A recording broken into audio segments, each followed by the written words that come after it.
निक मजनू आया थारो दा बेशा तेरे इंतजार दा तू टाइम दे ना पहुंची तेती मजनू पहुंचा बारो दा। कोई ऐसा गाना जो आपके दिल के करीब हो और हमारे दर्शकों को सुनाना चाहते हो। दिल में तुझे बिठा के कर लूंगी मैं बंद आंखें पूजा करूं मैं तेरी। हिमाचल प्रदेश में एक गाना बहुत वायरल हुआ था जिसका मुखड़ा था शिमले पौने पुलसियरे घुसे। उसके गायक जो हैं इस वक्त हमारे साथ हैं पंकज ठाकुर। पंकज जी, आपका स्वागत है समाचार फर्स्ट में। जी बहुत बहुत धन्यवाद। गाने से शुरुआत करते हैं। पहले तो ये बताइए कि जो गाना था इसका आइडिया कहाँ से आ गया आपको। ये एक बहुत ही बचपन की हमारी घटना है। हमारे ढली में रामलीला होती है, तो वहाँ एक बड़ा प्यारा सा इंसिडेंट हुआ था। वहाँ पे मतलब जो कुछ बच्चे थे हमारे पड़ोस के उत्पाती तत्व, तो उनको मतलब रात को रामलीला में कुछ उन्होंने किया होना, तो उस पर उनको थोड़ा सा पुलिस से मार पड़ी। तो जब वो सुबह वो बात जब पेश आई, तो उसमें जिनसे मार पड़ी तो वो भी हमारे परिचित थे, पुलिस वाले भाई और अंकल, और जिनको वो मारा था बच्चों को, वो लड़कों को, वो भी मेरे परिचित थे। तो वैसे ये घटना मतलब मेरे को कोई 2001 की बात है ये। तो जब ये गाना हमने किया था, उससे पहले मेरे को वैसे एक दिन ये स्ट्राइक किया दिमाग में, और मेरे को याद आया कि कुछ ऐसा हुआ था, और मेरे दिमाग में एक थॉट आया कि शिमले बड़े पुलसिया ने घसे। तो मैंने थोड़ा एक, सा ही गाना सुनाई दो। हाँ बिल्कुल, तो मैं मुस्कुराया और मैंने, मुझे लगा कि मैंने ये रिलेट किया इस चीज़ के साथ। तो जब मुझे लगा कि जब मैं रिलेट कर सकता हूँ तो ये सब रिलेट करेंगे इसके साथ। तो ऐसा कुछ इसमें हुआ। और अगर मैं गाने की बात करूँ तो वो गाना था कि निक मजनू आया थारो दा बेशा तेरे इंतजार दा तू टाइम दे ना पहुंची तेती मजनू पहुंचा बारो दा सुध बुध भुला से अपनी धुत दारू रे अनोशे शिमले पड़े पुलसिए रे घसे हो शिमले पड़े पुलसिए रे घसे। तो इस तरह का ये गीत था। तालीम कहाँ से ली आपने संगीत की। संगीत की मेरा जो स्टार्टिंग रही है वो मैंने यहाँ शिमला में एक कंवर सिंह जी हैं, उनसे थोड़ा सा सीखा। लोकेंद्र कंवर जी हैं, उनसे एक मिस कांता शर्मा जी हैं मेरे अध्यापिका जी। तो फिर जब मैं यहाँ से फिर पंजाब गया तो वहाँ जाके थोड़ा मेरा म्यूज़िक और ब्रॉड हुआ। तो फिर वहाँ जाके फिर चीज़ें होती गई फिर। आपको थोड़ी समस्या है आंखों की, हाँ। बावजूद इसके आप संगीत के क्षेत्र में गए, इतनी बड़ी चुनौती लगती है आपको। चुनौती तो मैं किसी भी क्षेत्र में जाता तो चुनौती तो थी ही। हाँ, लेकिन ये मेरा पसंदीदा क्षेत्र था। तो बेसिकली मैं राइटर हूँ, मैं लिखता हूँ, लिखने का शौक रखता हूँ। तो फिर मैं अपने गीतों को जब मैं लिखता था तो उसी को स्वरबद्ध हम करते थे। फिर लगा कि इसको खुद ही मैं गाऊँ अच्छे से तो ज़्यादा बेहतर है। तो फिर खुद भी गाने लगा और लोग भी मेरे गाने गाने लगे। तो कितने गाने गा चुके हैं अभी और कितना प्यार जनता से मिलता है। मैं अगर अपने गानों की बात करूं तो मैं लगभग 120 से ज़्यादा मेरे खुद के गाने मार्केट में हैं। और अभी लगभग मेरे 20 से 30 गाने हैं जो जिन पे काम चल रहा है। और लगभग मैंने 2000 गाना बना लिया है जिसका मैंने म्यूज़िक किया है या मैंने जिनको लिखा है, जो लोग और लोगों ने भी जो गाने गाए हैं। इस कठिन डगर में सबसे ज़्यादा जो साथ है किसका मिला है आपको। साथ इस मामले में मैं बहुत लकी हूँ। मेरे बहुत से दोस्त हैं जो मुझे बहुत प्यार करते हैं। एक तो अभी मेरे दोस्त है हरीश वशिष्ठ जी हैं, और मैं कभी भी किसी पॉडकास्ट में उसका नाम नहीं लिया होगा भाई का, लेकिन आज वो मेरे साथ है तो मुझे ऐसे याद आया कि नहीं भाई, मतलब ना कितने लोग हैं जो आपके साथ एक निस्वार्थ भाव से काम कर रहे हैं, क्योंकि एक बड़ी टीम है। और मेरी धर्मपत्नी है, मेरे माँ बाप हैं, और मेरी स्वर्गीय दादी है जो मैं रिसेंटली जिनको मैंने अभी खोया है। तो बहुत से ऐसे लोग हैं। कोई ऐसा गाना जो आपके दिल के करीब हो और हमारे दर्शकों को सुनाना चाहते हो।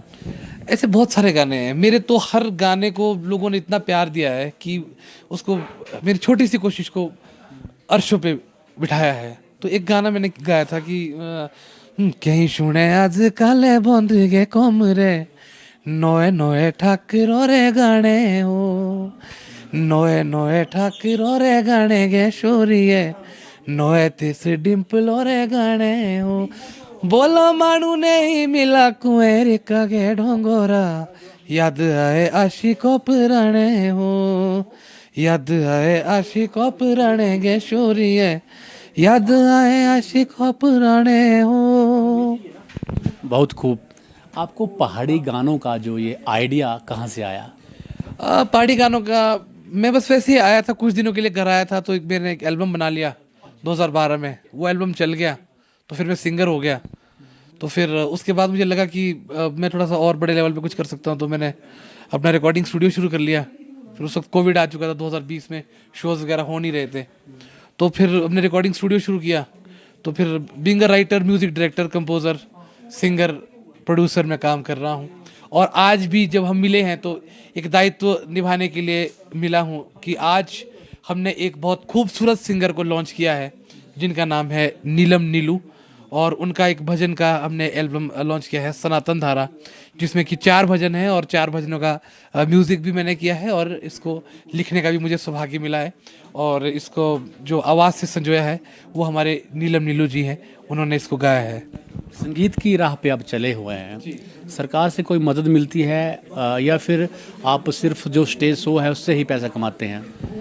हाँ नहीं, मेरा जो मेन अर्निंग है वो आता है म्यूज़िक प्रोडक्शन से, जो मैं गाने रिकॉर्ड करता हूँ और सेल करता हूँ। और जो सरकारी मेले हैं वो तो मैं हर मन से हमेशा कहता ही हूँ कि आर्टिस्ट के लिए कोई बहुत ज़्यादा जो है वो सम्मान नहीं है वहाँ पर, उसमें कोई ग्रेड नहीं है। जो करवाने वाले लोग हैं उनको आइडिया नहीं है। हाँ ये ज़रूर है कि अब थोड़ा सा हमारा नाम हुआ है तो जहाँ ऑफिसर्स के साथ हमारी इक्वेशंस बैठती हैं, जो रेस्पेक्ट से बुलाते हैं, जिन्हें पता है कि भाई ये किस टाइम का सिंगर है या किस ग्रेड का सिंगर है, तो वहाँ कर लेते हैं। बाकी इतना ज़्यादा सरकारी कार्यक्रम नहीं, प्राइवेट शो बहुत हो जाता है भगवान की दया से। बहुत सारे ऐसे कलाकार हैं हिमाचल प्रदेश में जिनको मंच नहीं मिल पाता और उनकी कमाई का साधन यही है। तो ये मामला हालांकि विधानसभा में भी उठा है, तो आप क्या मांग करते हैं कि जो बड़े स्तर पे मेले हैं या जो उत्सव होते हैं उनमें कितना अहमियत मिलनी चाहिए लोकल कलाकारों को? अब मुझे लगता नहीं है कि ऐसा हो पाएगा इतना जल्दी, क्योंकि जिसकी लाठी उसकी भैंस। अगर अप्रैल में मेरे को आपसे मेला में कोई काम पड़ेगा तो मैं अक्टूबर से फील्डिंग लगानी शुरू कर दूंगा। मैं उसको पॉलिटिकली अपने रिलेशन वाइज कैसे ना कैसे करके मैं जो मैंने हथियाना है मैं हथिया ही लूँगा। तो और मुझे ऐसे भी लगता है कि बहुत सारे ऑफिसर्स या जो मेले के लोग होते हैं वो जुड़े हुए हैं भी इस चीज़ से कि भाई हाँ कोई अच्छा सिंगर बुलाना है। लेकिन बहुत सारों के लिए कुछ ऐसा है भी नहीं कि भाई हाँ चल ठीक है कोई भी गा लेगा। हाँ हाँ जी सिंगर आया सर, एक प्रोफाइल लेके मिलने, हाँ तो ठीक है रख लो इसको, ये कागज़ रख दो, बुला लेंगे। तो इसमें वो लोग होने चाहिए जो एटलीस्ट इंडस्ट्री को जो जानते हैं, जो कलाकारों के बारे में जिनको पता है, जो मैं बोला चयन कमेटी में। लेकिन चयन कमेटी में ऐसा हो नहीं सकता ना, क्योंकि ये तो आप क्रिकेट की चयन कमेटी ले लो, चाहे वो किसी भी तरह की चयन कमेटी ले, कुछ भी होता है तो हल्का सा फेवरेटिज्म तो आदमी करता ही है जहाँ जिसकी चलती है। लेकिन ये है कि अपना काम इतना बिंदास तरीके से करो। हमने बनाया ना गाना पुल चले गज से, तो फिर कौन सा मंच ऐसा था जो अछूता रहा? जो लोग सालों से नहीं बुला रहे थे वो भी खुद करके उन्होंने हमें कॉल किया कि पंकज जी, तो अपना काम को हम अच्छे से कर ले तो कुछ ना कुछ डेफिनेटली आउटकम निकल के आता है। हिंदी गानों के प्रति भी आपका रुझान है? यदि आप कोई गाना सुना सके हिंदी, कोई जो आपको अच्छा लगता हो? हाँ हिंदी गानों का भी रुझान है, अभी हम भजनों का कर रहे हैं और इसके बाद हम हिंदी पंजाबी इस तरह का कुछ ज़रूर कोशिश करेंगे। हाँ हिंदी गाना, कोई हिंदी गाने तो बहुत सारे हैं, अभी कोई ऐसा मुझे स्पेसिफिकली याद कोई गाना अगर मैं अभी मुझे जो गाना याद आ रहा है वो मतलब इस बातचीत और माहौल से कहीं भी नहीं मिलता, और वो एक फीमेल का गाना है, पर याद आ रहा है तो मैं गा लेता हूँ। दिल में तुझे बिठा के कर लूंगी मैं बंद आंखें, पूजा करूं मैं तेरी, होके रहूंगी तेरी। तो बस इस दिमाग में आया गाना तो मैंने गुनगुना दिया। कोई संदेश जो दर्शकों को देना चाह रहे हो? आप जिस भी क्षेत्र में हैं मेहनत करिए और सपने देखने की हिम्मत करिए, और उसको पूरा करने की जरूरत कर रही है। दुनिया आपकी है, पैसा, नाम, शोहरत ये बिखरा पड़ा है दुनिया में। बस आप समेटिए उसको, एक एटीट्यूड के साथ कैरी कीजिए, और जो भी आप काम करते हैं उसको आप सीख के ज़रूर आइए, थोड़ा सा पता करके आइए, तो ज़्यादा आसानी रहेगी। और आज के हमारे दिन को आप सार्थक बनाएंगे अगर आप सनातन धारा, जो हमारा आज एल्बम आया है नीलम नीलू जी के चैनल पर, इसको आपको ज़रूर सुनना है। अंत में कुछ सुनाना चाह रहे हो आप हमारे दर्शकों को, गुनगुनाना? तुम्हारी याद आती है, तुम्हारी याद आती है, बताओ क्या करे मोहन, हमारी जान जाती है, हमारी जान जाती है, बताओ क्या करे मोहन। बहुत बढ़िया पंकज जी, बहुत बढ़िया। तो ये थे पंकज ठाकुर। उनका कहना है कि नेम फेम शोहरत सब बिखरी पड़ी है, आपको समेटना आना चाहिए, और जो भी मेहनत करता है वो उसको समेट पाता है। आपने समाचार फर्स्ट से बातचीत की, आपका बहुत बहुत धन्यवाद।